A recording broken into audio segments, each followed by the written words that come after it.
Your best-selling book, new book, Return of the God Hypothesis, you argue there are three big scientific discoveries that point to the existence of God.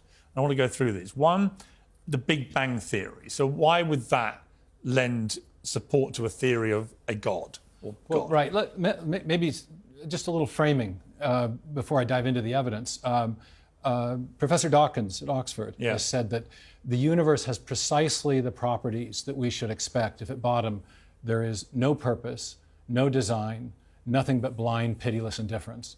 And though I'm on the opposite side of this science v. God issue with the good professor, I think he does a marvelous job of framing key issues. And this is one of those great framing quotations. Because what he's saying is that whether we think of it as a scientific question or a philosophical question or both, if we have a hypothesis about reality, the way we test that is by looking at the world around us and seeing if what we see comports with what we would expect to see if our hypothesis were true. And his hypothesis is that of blind, pitiless indifference, which is a shorthand way of saying that everything came about by strictly undirected material processes.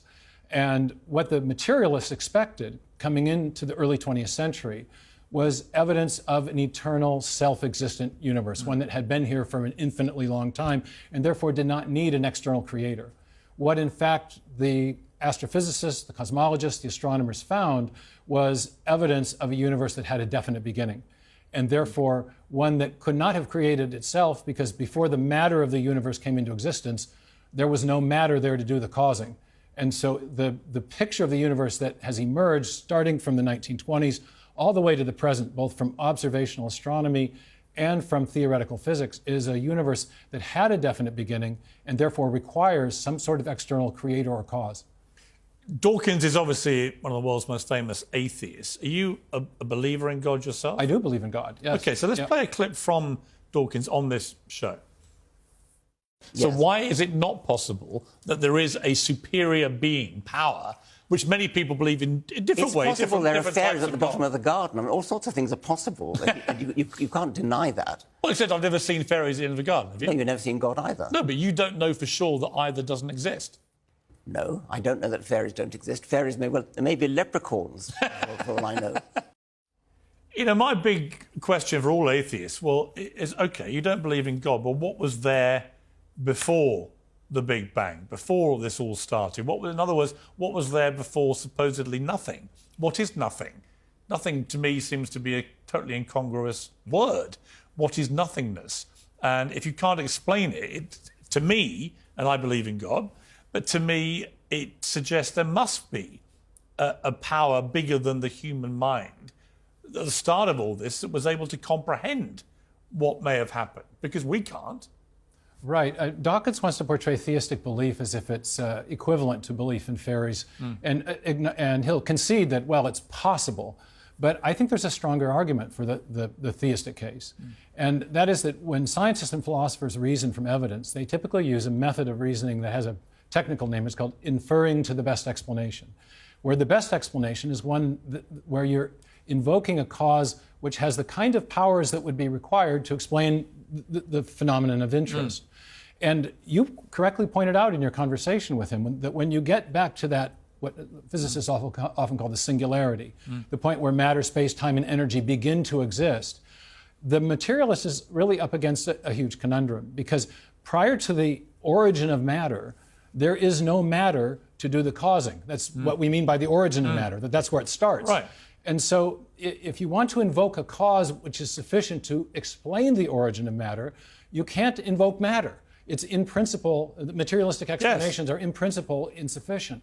So you need to invoke something which is external to the material universe and is not bounded by time and space as well.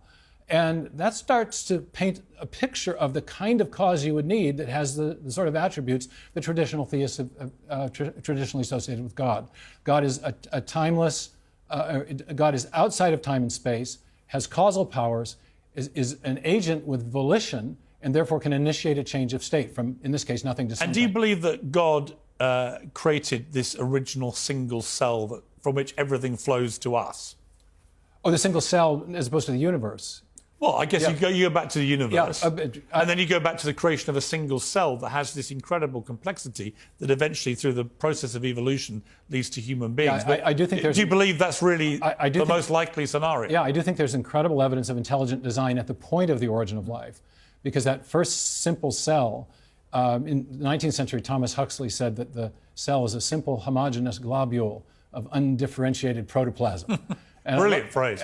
Wonderful. He was one of the great scientists of the 19th century, but we know so much more now that he didn't know. And what we now know is that inside even the simplest cell, we have digital nanotechnology. We have the information stored in the DNA.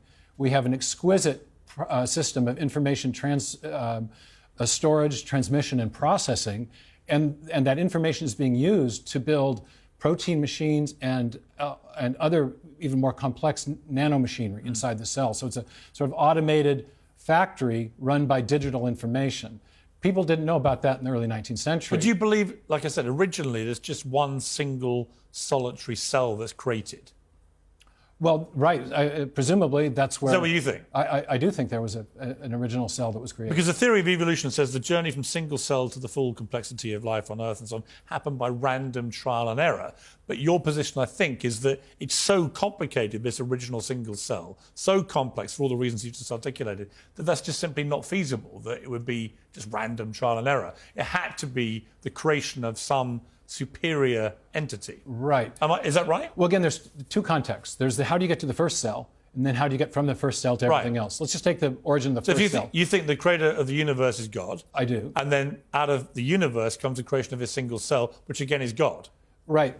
Here's the evidence, though, that when we see information in a digital or alphabetic or typographic form, and this is what we actually see in the DNA. When Francis Crick elucidated what he called the sequence hypothesis in the late 1950s, he realized that the 4 subunits along the interior of the DNA are functioning like alphabetic characters in a written text or digital characters in a section of software. What we know from experience is that whenever we say information of that sort, it always comes from a mind. Bill Gates, our local hero, has said that DNA is like a software program, but much more complex than any we've ever devised. Richard Dawkins has acknowledged that it functions like a machine code. Well, what we know is that software comes from a programmer. And in fact, whenever we see information of that kind, whether it's in a software program or a hieroglyphic inscription or a paragraph in a book, it always arises from a mind, not a material process. So the discovery of information at the foundation of life and even the simplest living cell, I argue, is decisive evidence of the activity of a designing mind in the origin of life.